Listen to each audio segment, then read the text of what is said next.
business automation. So we're going to talk about the business automation blueprint. And first, let's answer the question of what automation is. And if you try to define it in terms of an online business, or you define it in terms of the online portion of the business that you are running, we're talking about you doing something or you putting things in motion without any active effort. So in other words, these are things that are going to happen in your business. They are tangible things. They're substantive things that are going to move the process forward in your business without you having to do something. And that even means sending a broadcast email, which is pretty easy to do. But these are things that happen because you set them in motion ahead of time. So anything that you're doing that happens automatically. And outsourcing is not automation, right? So this is not about outsourcing. And yes, outsourcing will save you time. Yes, outsourcing will help you to be more productive. Yes, outsourcing will move processes forward because you get talented people. That's not what automation is. Automation is something that you put in motion. And almost exclusively technology can do this, right? So that's really what the online portion of your business can do for you. It means that customers are getting what they want as soon as they make payment. And that may sound like it's automatic, but it's not. Oftentimes, we're going to talk about that tonight, many times a customer, through no fault of your own, are they always going to get what they paid for immediately? And so what you want to do is you want to have processes in place that just in case those things don't happen, that you get them to that first page. And I'm going to talk about why that's important here. It means that when they need help, they can get it. And again, sometimes that means then that even if your support person is not available, can they get the help that they need? If your support desk is off for the weekend and you have something that happen, can they still get some help? Can they get the help they need? And that, again, it means that you're putting processes in place. It means you're putting systems in place to make sure they're getting the help that they need. It means that if your client or your customer don't know what they should do, they get direction. And that does not mean that you can be there 24 hours a day. That's what an online business is. That's what the online portion of your business is. It means that they get direction when they need it. And again, the way you want to think about this is, what can I do beforehand to make sure the customer gets what they need, right? What can I do? What can I do ahead of time? We're going to talk about some of those things in this session. And hiring somebody to do menial tasks. And this is why I want to come back to outsourcing. It means that just because you can outsource things, if you hire that person to do things that you could automate, that means then that you're not getting your ROI on the money you spent. Well, when you spend money, you decide to spend money on human capital. You decide to bring someone else in your business. You want to make sure that person, number one, is a 10.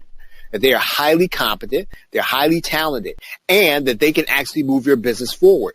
If you can do something that is going to be automated instead of having a human to do it, that means that you can spend your money on humans to help you to do things that are going to be, again, additive to your business.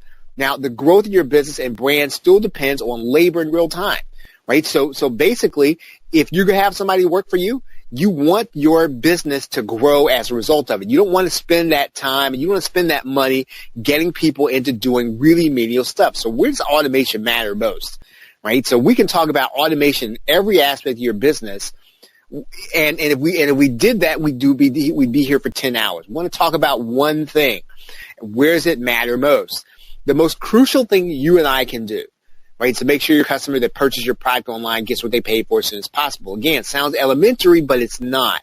And we can put processes in place to make sure that those few times when something goes wrong or something goes sideways, or that your customer has something different than other customers, that they are actually going to get what they paid for. And then, while they may or may not refund you, this could put a bad taste in their mouth if you're meeting them for the first time. So let's say that you have a customer, they're buying from you for the first time, and then for whatever happens, right? Again, it can be a process that is out of your control. They don't end up getting the right email. They don't end up getting sent to the right thank you page. They don't end up getting sent to your support desk. They don't end up getting sent to the right place. They don't end up seeing something that they were supposed to see what it does if you only have one avenue is it puts a bad taste in their mouth. You want the first experience, if at all possible, to be a good experience. And when we say, and you probably heard this often as an entrepreneur, as a marketer, right? You want to make sure that your customer finds it easy to buy from you. And that's only half true. Right? It's only half true. What it has to be is, what has to happen is, it's got to be easy for the customer to consume what you have given them. Right? And I'm not just talking about concept. I'm talking about it must be easy for them to get their hands on what they purchase and start using it. That's what must be easy. So again, only half of the process is that they bought it, now it's easy. Right? The delivery is important. The introduction is important. Getting them into and getting their hands on the product is important. And then leaving these issues all to customer service, right? And this is kind of where you want to just kind of think differently about automation. It doesn't mean that you can put all this on your support desk. Right? Because by the time it gets to the support desk, when somebody is going to write into support, they're already coming in hot. They're already coming in at 10. They're already a little upset. You don't want to do that. Number one, your customer service. Number two, you don't want to send a person through those changes if you don't have to, especially you can automate some things on the front side. Right? So again, if your customer service is handling everything, if it's a catch-all, that means then you're not automating enough. Now, and this is going to be the difference between somebody being okay with your product and somebody loving them, right? So it's when you eliminate a lot of those hitches, as many as you can, people are going to be more than okay. They're going to love what you do, right? And as much as that as you can eliminate, I mean, you can never eliminate 100%, but if you can eliminate as much as you can by automation, you are going to put people, and you're going to make them feel a little more positive about what it is you're doing. And if you, for whatever reason, right, if you just make them okay or put them in neutral,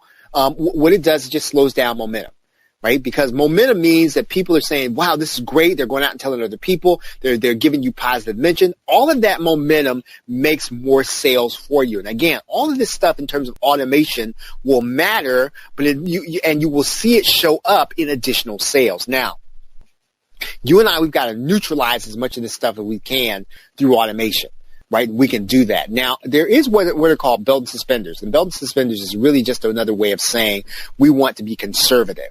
We want to make sure that we've taken care of every aspect of the process. And we want to make sure that we overlap if we have to. So in other words, even if a person hears from us and they get their login and password in one way, we still want to make it available to them in as many ways as they can. If we can tell them in video, if we can tell them in an email, if we can tell them in a PDF, if we can tell them in all the ways in which they experience the product or experience us, we want to be able to do that. And again, all of this takes practice, but let's talk about this. You can't assume, right, that all buyers are going to have the same experience with your products. And what does that mean? It has nothing to do with you, right? Everybody who comes to your website doesn't have the same aptitude. They don't have the same experience dealing with things online. They don't have the same experience dealing with technology. They don't have the same experience unzipping files. They don't have the same experience downloading files. They don't have the same experience streaming files. They do not have the same experience. Some people have different kinds of internet connections. Some people have limited space on their PC. Some people are working on a mobile device. So not everybody is going to have the same experience with your products. And you can't assume that they are. And every time you give people one avenue to get what they purchase from you, what you're doing is you're assuming that everybody's going to have the same experience with technology that you're setting out. And that's a mistake. Right? You want to be as conservative as you can and assume that nobody has the same experience, and it's as many ways as possible that you can get people to what they purchased or what they have done with or what they're doing with you. You want to be able to do that. So if you can, go the extra mile. Now again, that might sound a little cheesy, but it's true. As much as you can do by automation, right? As much as you can do. Now, again, I'm not talking about going the extra mile by being there 24 hours a day. That's really what automation does. Automation allows you to in effect be everywhere because you set it up ahead of time and you're getting people, again, to the same point. Again, a lot of these things are going to overlap with each other, but it's fine because all you're doing is you're being extra sure. The delivery system should be automated, but you should not assume that it's going to happen. Right? You shouldn't assume that people are going to get to the thank you page. You shouldn't assume that people are going to get to the right link to get their stuff. You shouldn't assume that. You should not assume that they're going to get the delivery email. Right? Now, again, you might say that, hey, you know what? I know they're going to get their login and password. Don't assume it. Right? Don't assume it. Again, please do not assume that you're collecting leads. Right? Probably one of the most important parts to what you're going to be doing when you sell a product, when you have an opt-in page, is that you're going to get the lead. That person's going to make it into your autoresponder. They're going to become a lead for you. You can't assume that. Right? Often that doesn't happen for any number of reasons. We'll talk about that, why that happens tonight. You can't assume the customer's going to unzip the files you've given them. Right? You can't assume that's going to happen. You've got to compensate for that, and you can compensate for that through automation. The customer should be able to find and use your support, but you can't. You cannot assume that they're going to find it. Again, you and I can do some of these things in automation. Let's talk about automation in product delivery. You might run the risk of sending too many notifications to your customer, but it's better to have one or two people feeling like they're getting too much than to have. It's better to have most of the people feel like they're getting too much than to have one or two people feeling like they're not getting what they're paid for. Right? So again, part of the product delivery process is automating every avenue that they can possibly get it. If you're going to use a membership of content of any kind, right? If you're going to use a membership and people are getting their content locked, that means they're going to need a login and password. Number one, you have to make sure your delivery email arrives in their inbox. It's not enough that you sent it. It's not enough that it's supposed to happen. It has to arrive there, and you've got to do what you can to make sure.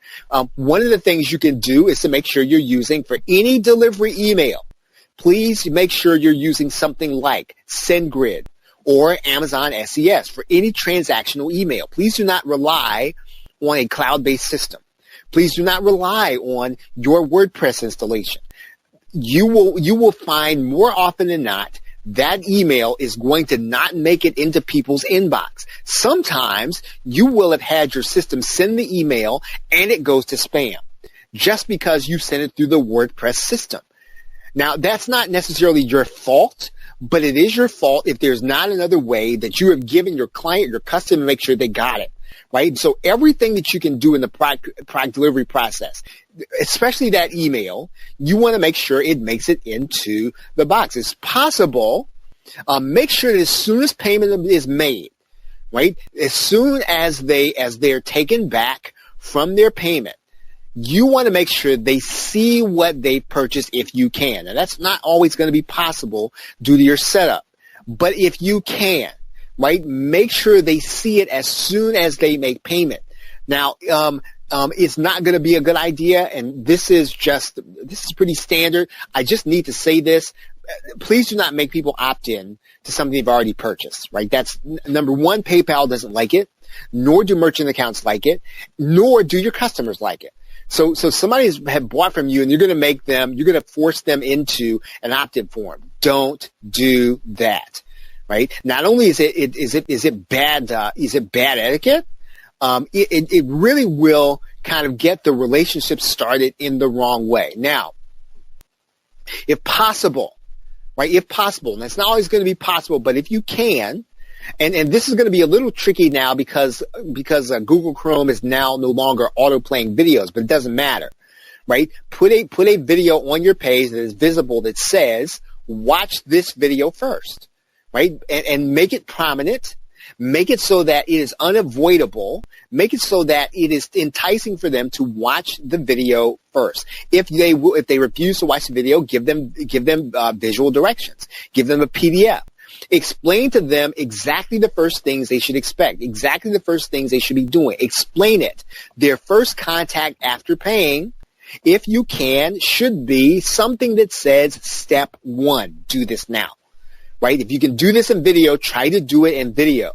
Now, again, even without the autoplay, this is going to go a long way, again, toward making sure that you are, and again, this is something that you can do ahead of time, right? This is something that now it sounds like, well, that's not automation, but that's not moving it. But it is automation. It's because you are really explaining to them and you are keeping your customer service from having to deal with a problem that you were heading off by making sure that you're explaining something ahead of time. Now, your email or support site should be visible in case something goes wrong. Now, again, that's just common knowledge, but now it's not commonly done, right? So please make sure that your support's going to be visible when that happens. Now,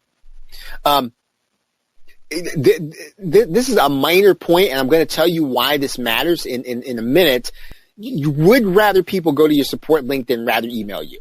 Right. I'm gonna show you why that's the case. Now, you can do an email, right? A support email, but if you have a help desk, try to get people to go to your help desk, and I'll tell you why. Let's talk about automation and customer support. Automation support. The more automated your support is, the better your customer experience is going to be, right? You want to try to do something like anticipate frequently asked questions. You probably get of all of the people that come to your support desk, there are probably 10 questions that a lot of people ask. Right now, again, this is going to take you time to do, but it's worth doing. Make sure your customer can easily see these questions. Now, in the FAQ, doesn't feel like automation. That's not the cool part of automation, but what you've done is you've stepped out ahead of time and you've given your client or your customer the opportunity to ask and get answered a question that commonly gets answered. Now, again, what if your support is not around? What if your support's not going to be answering questions for another 5, 6, 7, 12 hours? You want to make sure that if it is a common question, they can get the answer to it. So when they come to your page, when they come to your customer support page, your support link, right? Again, you can't do this if you're doing a support email. You can do it if you're doing a support link. When they come to your page, try to make sure that the customer can easily see the questions and access the answers. This is important. And this is why you want to send people to the support site, right? Instead of just the email. Because they can see your frequently asked questions. Because you've taken the time and you're adding to this all the time. Right? You are building this up. So again, this takes time to do. It takes time to set up initially, but also it takes time to build it up because every time you get a question that's going to commonly be asked, you can add that to your support site so that when people come there, they can see promptly, oh, you know what? This is something, this is my very question. I can get this answered right now. I don't have to fill in a support request. And again, when it comes to the people that you're hiring, right? Again, human capital, labor capital. It means that you're spending money to hire people that can focus on activities that will grow your business instead of things that are just commonly that you can take care of on automation, right? If your customer, if your assistant, if the person you're outsourcing to is spending their time on something that you could have answered up front, again, I wouldn't say it's wasting your money, but it is not getting the return on investment that you were putting in by getting a human being to work with you. And this can be done on a hosted site. Right now, typically you'll see this with help desks and support desks like Zendesk and Freshdesk and others. I'm going to show you an example. And this is a frequently asked questions, right? It can be something really this simple. Now, this is easy to do if you have a specific kind of help desk. I think with Zendesk, it probably costs a little extra. With Freshdesk, it might come with it. And basically, it's going to be worth it. What is it doing for you? Well, what it's doing is it's giving your clients and your customers a chance to ask questions. Right, and to get them answered without your customer service person having to answer. And while your assistant can continue to work on high value activities. Right now, let's talk about automation in lead collection. Automation in collecting the leads that are coming into your marketing funnel. Now, in most cases, you're going to be set up to collect leads on the sale of your product or your service. Now, just because you have an after-sale autoresponder, this is not foolproof, right? So don't think that just because you had 10 sales, you had an after-sale autoresponder, now your list is going to grow by 10. It's probably not going to grow by 10. And there are a lot of reasons for that. This is not a foolproof method of building your list. Now, it's a great method of building your list if you go through some of these processes and you automate a few things. And sometimes the purchase email is not the one that's going to be used regularly by the customers. In other words, they use their PayPal email address And then they buy something that ends up being the one gets put into your leads. And so you're sending autoresponder emails to an email they're not answering. Right now, again, for a lot of reasons, that doesn't help you any. In some cases, what will happen is, some customers are a little savvy, and they'll see the little check box, and they'll say, you know what, I don't want to receive any other product notifications. Right? And it's their right to do that. It's not even a bad thing, right? If they know they're not going to want it, right? They're not going to want to get email about it, then they don't want to receive it. But again, you can't assume that just because you made 10 sales, you're going to end up with 10 new people on your list. So how do you work around that, right? So how do you work around that ahead of time? Number one, you're going to make sure you've got a squeeze page and opt-in page set up, right? It should already be set up. It should be prominent so that people can see it. Number two, you're going to have to set up emails ahead of time. Again, this is not the sexy part of automation, but these are things that should be happening automatically. People should be told automatically. They need to be incentivized automatically to go to your opt-in page after they purchase. Now, why? Now, you can get them there from their thank you page. So if they end up landing on the thank you page, you can incentivize them. You can give them an offer. Give them an offer to get something free if they go and they do this right now. Give them something that they will value. Give them something that you'll have no doubt that they will go to get their best email address, put that email address in, get the confirmation, follow through, and get what you promised them if you give them a proper incentive. Now, again, this has to be set up ahead of time. If you try to do this with a broadcast email, it's not going to work. Excuse me. And even if you get it to work, right, you're going to have to do it over and over and over again. What you want to do is set this in motion behind everything you sell. So that anytime somebody buys something, anytime somebody sees something, they see the thank you page, they see your incentive. You want to get that person to opt in onto your list. Delivery page. Make the same offer again, just in case they miss it on the thank you page. If they actually do get the initial automated email, right, make sure that they see the offer again. They see the offer to opt in. Again, this should be part of your double opt-in process. You want to put these people through a double opt-in process because the double opt-in process is going to be a higher quality lead. And when an individual opts in on this list, then you're going to automatically have them removed from the automatic lead collection list if they're using the same email, right? Right? You want to do that. So basically what you're doing in this lead collection process is you're trying to move people into double opt-in list, even if they came in single opt-in. Now, and you try to set this up ahead of time because again, you want to make sure that the person that number one, they put their best email in. Number two, that they're double opt-in and that they're open to communicating and getting your email from you. Now, and again, this kind of goes to what I was saying. You stand the highest possible lead quality from this method. You're going to get the highest quality lead of your lead collection, right? Your leads are going to be of the highest quality. Right now, so what about automation and customer engagement, right? So how do you engage using automation? Now, engagement starts as soon as the customer gets to your download page. Right. So again, they've made it. Right. So they've made it. They've already made it to your download page. And so in many forms as possible, right, try to get them to get started first. Remember, the key to this is for them to consume what they have purchased. Now, I'm not just talking about information prize. I'm talking about getting their hands on what they've already purchased from you. So show them what to do in the video. Right, if possible. Now, once again, don't autoplay this video. If they've already made a delivery page, you don't have to do that. But make it prominent, something that even the thumbnail should say, watch this video first. Now, you might have to work around, if you're using YouTube, you're going to have to work around the play button. But again, make sure they're big letters, big words that say, watch this video first.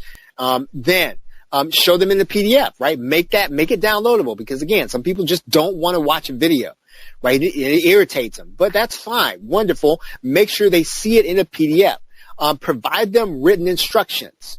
Right? Now, one thing that I didn't say here that I really do say, if you can just kind of visually put it on the page, put a JPEG image on the page that's really simple, that points and that has no words but arrows, shows them what to do first. Put the number 1 where they go first. Put the number 2 where they go second. Put the number 3. And again, it should be so simple that when they see it at a glance that they do it. Now, why is that? Right? Why is this? And why would I say this is automation? Because again, you're setting it up ahead of time. Number two, what you're doing is making sure that if something goes wrong, that they're going to get what they paid for, and they're going to get into starting to consume what they purchased. They're going to get their hands on it. Now, this is going to take time to put in place. Now, you're not going to get this right ahead. You're not going to get this right the first time. With each successive product, you should be improving on this process. You should be improving on what goes on your delivery page. Now, you should do the same thing on your thank you page if necessary, right? So again, you're trying to tell people. Now, it doesn't have to be the exact same thing as what's on your delivery page. In fact, what's on your thank you page, when people first see it, should be telling them exactly what they should expect to see next. Go to your email, right? Show them what it looks like going to get the email, clicking on the confirmation link with their best email, then going to get what you've promised them. Make sure they know when they see you for the first time that, hey, you know what? You've got to complete the process. Now, sometimes I think Aweber even has an audible voice. Now, they may not like that because you want to make sure they hear your voice. Doesn't matter. However you do it, make sure that they see it. Make sure that they see it prominently and that they know, okay, I got to go finish the process if this is what I want. Always be thinking in terms of customer engagement, in terms of what you want them to do after they purchase, in terms of getting them to the delivery page, in terms of getting their hands on what they purchase. What's the next step? What do you want them to do? Right? And can you tell them ahead of time? Can you tell them in an email? Can you send out a follow-up email? Can you put it on the thank you page? What can you do? Can you do something like step 1, do this first. Step 2, do this second. Step 3, do this second. And can you make it so crystal clear that it's in front of them and they have to do it? Now, again, all of this stuff is going to be important to you as time goes forward. Now, we're going to get even deeper into automation now. We're getting closer to what we would term as marketing automation. Now, automation to email contact, automation in contacting by email. Now, that first email, right? It's going to be a follow-up email. You're not going to send them. Now, you can do a broadcast email, but I would recommend to make sure they get an email from you at the very beginning. Now, again, all the introductory stuff, all that stuff's important. Right? This is who you are and how you're going to be doing and what they can expect, all this stuff. Yeah, that's cool. But here's some stuff that are more important. Number 1, give them the download link again, right? Send them to the page again. Some people are not going to get to the process through the thank you page. Some people are not going to get to the delivery through the delivery page. Some people are not going to get there through your receipt, right? Put the download link in the very first email. Make it prominent. Make it first. Support links. Right? Support links. Make sure that your support link is visible in the first email and prominent. Resource links, right? Where they can find stuff, where they can find you. Again, first email to whatever they purchase, right? Again, now I'm all for the introduction. I'm all for preliminary things, but first things first, right? Make sure they're getting all of these things in your very first contact with them, because what you're saying is, hey, you know what? Before I get into me, I want to make sure you're taken care of. Right? Tell them what to do first in that email, right? Tell them what to do first. You're trying to get them to consume. Again, one part of it is certainly important. They get their hands on what they purchased. That's important. But really what's important to you as an entrepreneur, as a marketer, as an information marketer, is to get them to consume. That's the first step, to get their hands on what they purchase. Again, tell them what to expect, right? Tell them what to expect. Now, all this is going to reduce your support load, right? Believe it or not, this is going to almost eliminate, I'd say a third of the support requests you'll get if you don't do this, right? Because most of the questions people have, right? Most people, they want to know, look, how do I get what I paid for? I don't see anything. I didn't get an email. I didn't get sent to the thank you page. Anything could have happened, right? They could be on a mobile device and then they didn't get the redirect. Anything could happen. So, right, if you can, try to do all these things. Put these things in place. And basically, this is going to keep people from having to contact your support person again. So once again, you have that person working on higher value activities. It's also going to catch people that the delivery process didn't capture. So in other words, you put all these things in place. Whatever happens to the delivery process that didn't happen right, this is going to catch these people. This is your catch-all, not your support. Now, again, check the platform you're using for a couple of things. Number one, can you customize a receipt? If you can, customize it. Right? Customize a receipt to say something that, again, as much information as you can give them. If for nothing else, send them to a video explaining to them to something. Right? Again, if you can customize that receipt, that's going to be big. Take the opportunity to put something in there to make sure they got everything they need before they move on. Number two, if you get to customize or log in your password, right, the email is sent, and often you're going to get that opportunity to do that. You want to make sure that email says something like, again, those 5 things that I've just placed up there. So the download link, support link, resources link, what to do first, what to expect, right? Trying to get that information, or just send them to a video that says, hey, this will explain to you exactly what you need to do.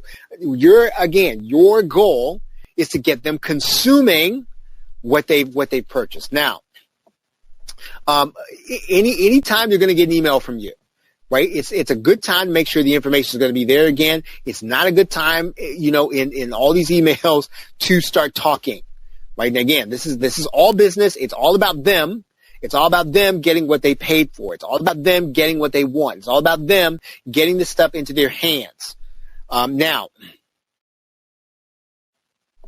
talk about marketing automation, right? Marketing automation. If you're going to be, again, when it comes to email, your email systems right now at this moment, right, they're getting more sophisticated, right, in what they give you, because they're giving you the ability now, right, all of your email systems to tag your email subscribers. In other words, you've got now the ability in systems like Aweber, systems like GetResponse, systems like MailChimp, where you can tag your email subscribers. In other words, somebody comes onto your list, you want to put a tag on them to identify them so that you can go then search your email contacts for that identifier. Now, I hope I'm making that clear, because basically this is real power, right? Somebody comes into your marketing funnel. They come into your lead list. They come into your system a certain way. Maybe they came through a certain squeeze page.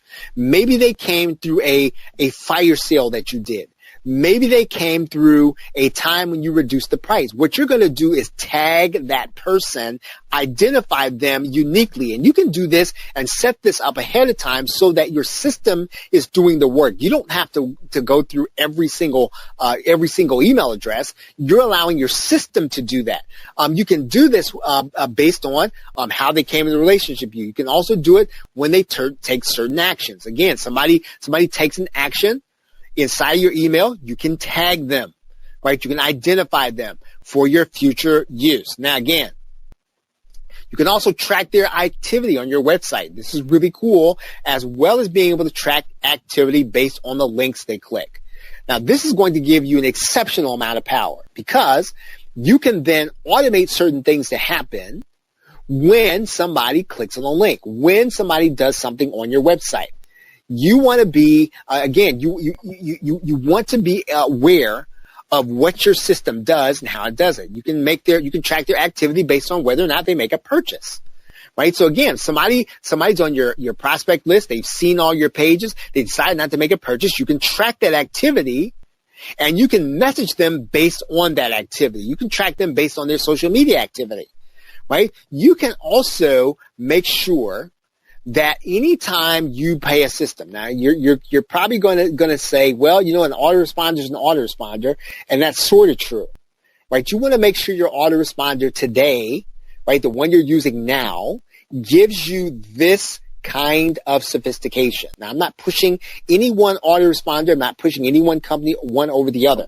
But you want to make sure that you can operate automation, because the automation is really what will give you the ability to customize messages to specific individuals that took certain actions, which allow you to market it more effectively. Right now, that's what is really powerful, because you're going to be able to market to them precisely. Right? Somebody clicked on the second link in your email on March 22nd.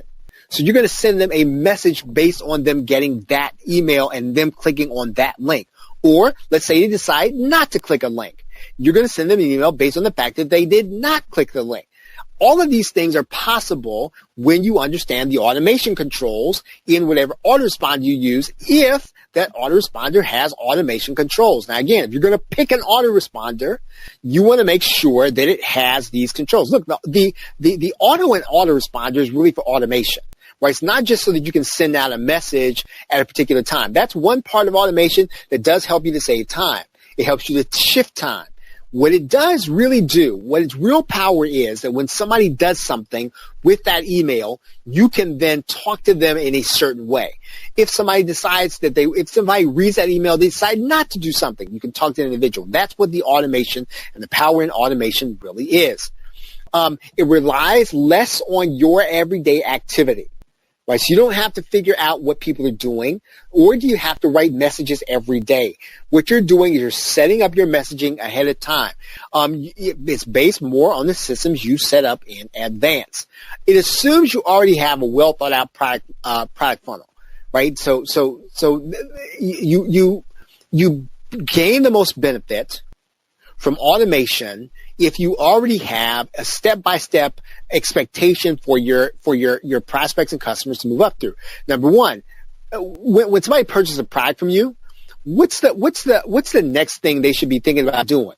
Well, here's what really needs to be working inside of your automation, right? When somebody first becomes part of your list, however they got there, they need to be identified and tagged, right? So that your system has to do that.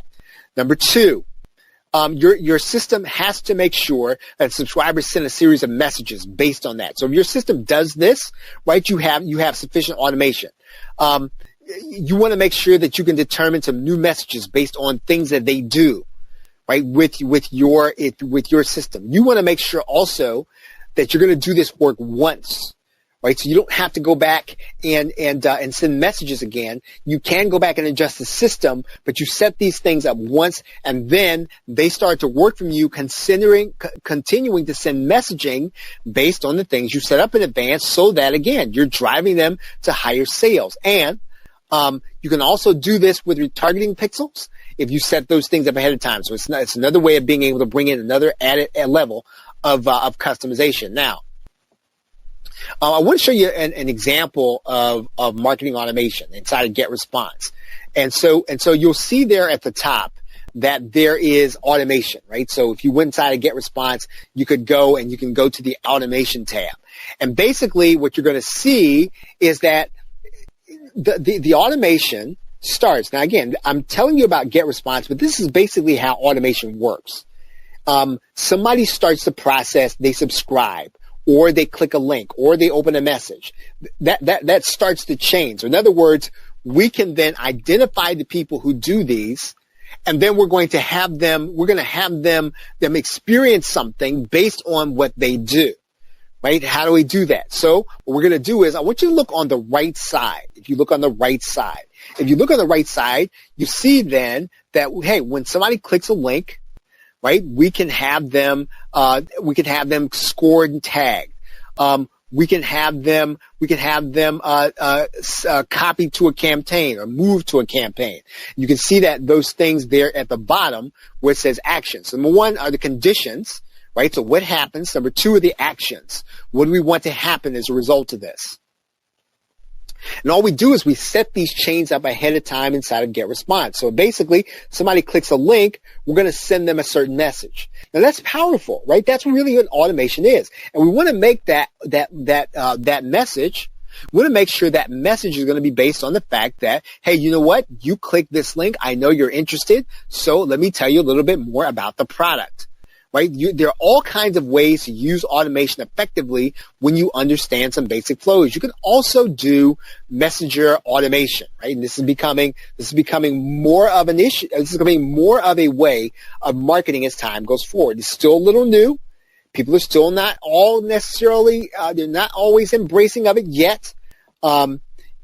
People call these things chatbots, right? We're calling Facebook automated messaging. Number one, You can automate or you can activate a Facebook message when somebody arrives on your page, your fan page. You can activate a message when somebody's on your website for a certain length of time, right? You can automate or add them to your messenger list. Number two, you can activate it when somebody attempts to message you on your page, right? So in order for this to work, right? Now again, I want to caution you. Don't put automation in place if you don't know your customer, because not everybody's customers are going to be good for this, right? If your people are not going to be the kind that are going to be, let's say, embracing of this, don't go through this process. Now again, not everybody wants to have a discussion with a bot, right? Personally, I don't like having them.